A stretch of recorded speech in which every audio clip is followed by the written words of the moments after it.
Hello everyone and welcome back to Rainbow Road Krew. So we're going to do something a little different today. As you can tell, I'm sitting by myself.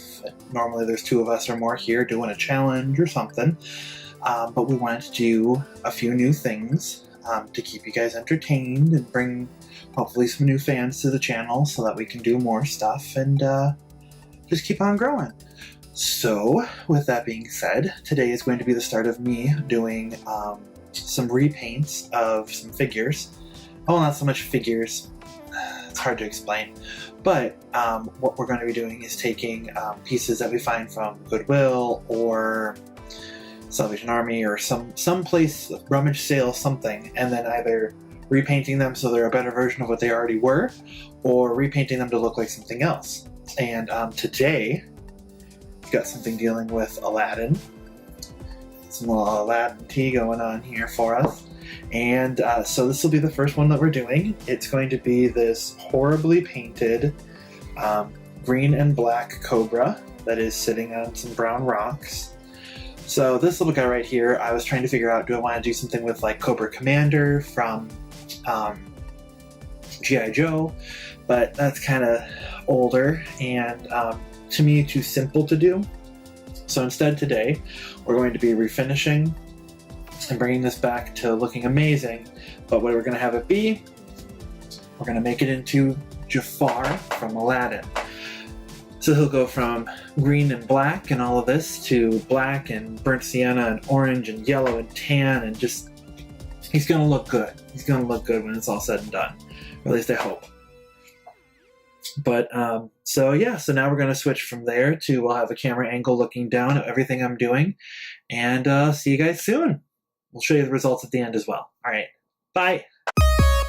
Hi everybody. So first thing we're going to do today with this is we're going to go ahead and do a basic coat of bland color. In this case here, I'm using my a while ago I was able to get a hold of this. It's like a Dutch Boy enameling paint.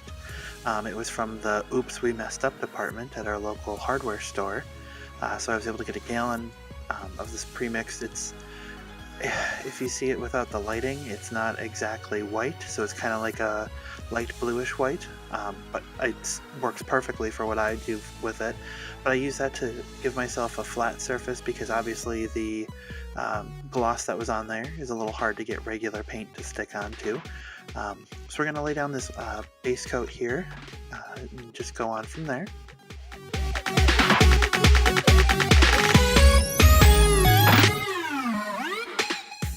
Alright, so now that we have that base coat of the white to work with, I get a reference photo on my phone there, and I start laying out my paints that I'll be using. I'm going to use a black, a white, a bright red, I believe is the name of it, terracotta, and King's Gold are the colors that I use for this whole project.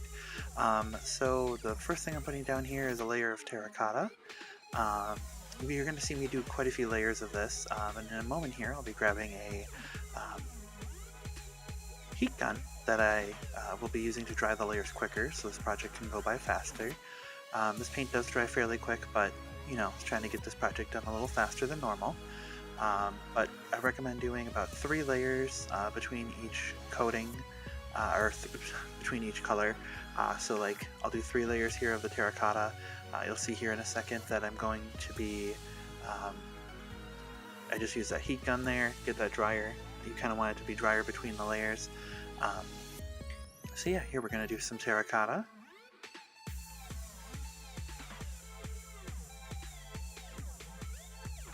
Always make sure you've got clean brushes. I didn't plan ahead and didn't have any way to wipe off my brush, but there I'm going in with the King's Gold. Now I'm going around the, I guess you could call it the muzzle of the snake, as well as down the sides of the crown, I believe it's considered for a cobra, whatever you want to consider that opening part, to give it an imposing size. But I'm going to just go through with that King's Gold here real quick, and we're going to just make it all nice and even and try our best to bring it up to life from what it was. Again, that green and black atrocity that this poor thing was to start with is just ridiculous and crazy. But we're going to try our best to make it, in my opinion, something worthy of being in a Disney shop. So, I'm going to keep doing this yellow here, going down all the little ringlets.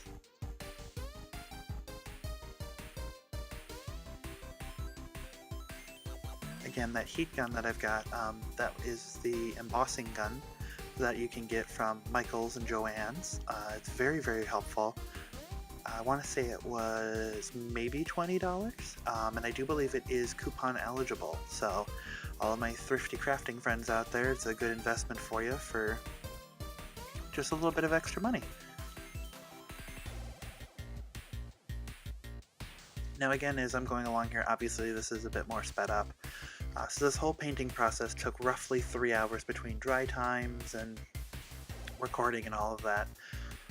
But as you see, as I'm going along here, you can see this King's Gold begin to become more of a deeper, rich tone. And you see less and less of the streakiness from it from underneath. Now, I didn't mention it in my intro, but the reasoning behind choosing to do this versus the one, my original plan was to do something from Cobra Commander from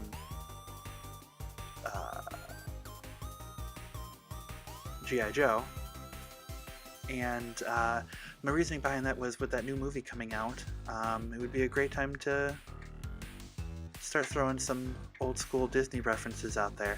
So now I'm taking my bright red, which I believe, yep, is an apple barrel color, which that's available at Walmart, very inexpensive. The King's Gold as well as the Terracotta, I believe, are both from Craftsmart, which is a Michael's brand. And then the black and white that I use are just basic acrylic paint that is also once again available at Walmart. Very inexpensive, but they tend to be, the white that I use and the black that I use are one of those nice like single coat ones. You get a nice even layering right from the get-go. So right now I'm finishing up, I'm doing, I believe with the red I only went ahead and did 2 layers of the paint, because it's, again, the red, for certain colors, lighter colors tend to be more difficult to get even coating on. So the yellow is going to be a little uneven if you don't do enough layers. The orange is going to be a little uneven if you don't do enough layers. Any of the lighter ones, so like a neon-y green, also one that's difficult to get. Now, for me, as I was working on this, I was not really liking the way everything was going, but once I started putting the black on here, you'll notice it starts to come together and you start to realize that it is a wholly realized piece. When I did the bright red streaks on there, I went ahead and I just did a regular brush stroke with it, knowing that I was going to come back with my black paint that is, again, one of those once and done kind of paints. So you see here I'm actually giving points to all of those little lines I drew. And it kind of, again, gives it that angular feel that you get to see whenever Jafar would be, if he were in this shape right now, he would actually have had Aladdin getting squeezed to death. You know, always a fun scene to have watched as a child, to see something squeezing the life out of another living thing. Always just so much fun. Not traumatic at all, but I digress. So we're going to keep going. Again, what's great about this black paint is that single layer. It also has a bit of a gloss to it. Not enough that you wouldn't need any kind of a clear coat, because I do end up using a triple thick clear coat by the end of this that you'll see just really pops and brings all the colors together. But this black here is just such a nice way to get nice clean lines, even if you didn't have them to begin with. The other paints tend to be more of a liquidy, and this would be more what you'd call a heavy body acrylic. Oh, these are all acrylic paint, by the way. But the black is more of a heavy body acrylic, so again, that's that whole one and done sort of layering with it. Alright, now that we've got the whole back covered in black, I'm going to go back through and finish up the end of the tail, as well as the final middle body section. Once again, the eyes also really help make it, as well as that final clear coat. So the eyes that I was talking about being kind of a big part here is what I'm working on right now. I do a base layer underneath of a couple, I think it's 2, I believe I only did 2 layers of the terracotta, because if you actually see the real work on that, his eye has what would have been the white of his eye is actually that, again, more like a brownish orange, and then his actual iris is red with a black, almost cat's eye in there. So I added on some teeth. I was going to do extra ones over the top, but I decided against it, just because it would be a different textural thing. So we decided to not add any of the physical teeth or a tongue sticking out, because again, anything we would have added, would have looked a little odd and out of place. And I finally also work on taking that disgusting, what looked like a pile of poop, brown rock underneath. And again, since this is Jafar, and it was from when he was in the treasure area, we've got him on top of a pile of gold. Now, I mentioned earlier that I use a clear coat on here. The clear coat I'm using is, once again, it's a triple thick, high gloss clear coat. And as you can tell, it gets it back to that shiny level it was before I put the base layer on that I started painting over before. As I mentioned, for some reason, whenever I work on a piece, my favorite thing is always doing the final glossing on it. It just makes everything, in my opinion, pop and makes all the colors deeper and richer. But at this time also, if I hadn't done the 3 layers with the yellow, it would actually have shown any of the streaks I did even worse. So here's our final little product with it.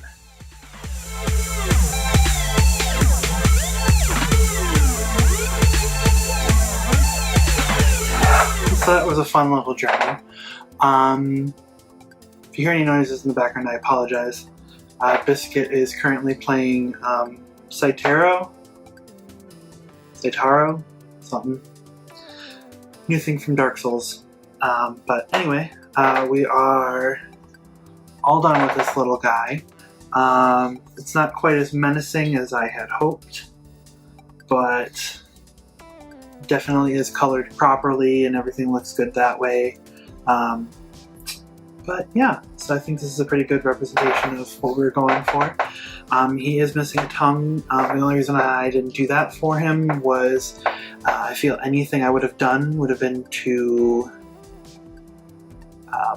counter-textural, if that makes sense, so it wouldn't fit right. It would just seem a little off. But so this is our first go with this.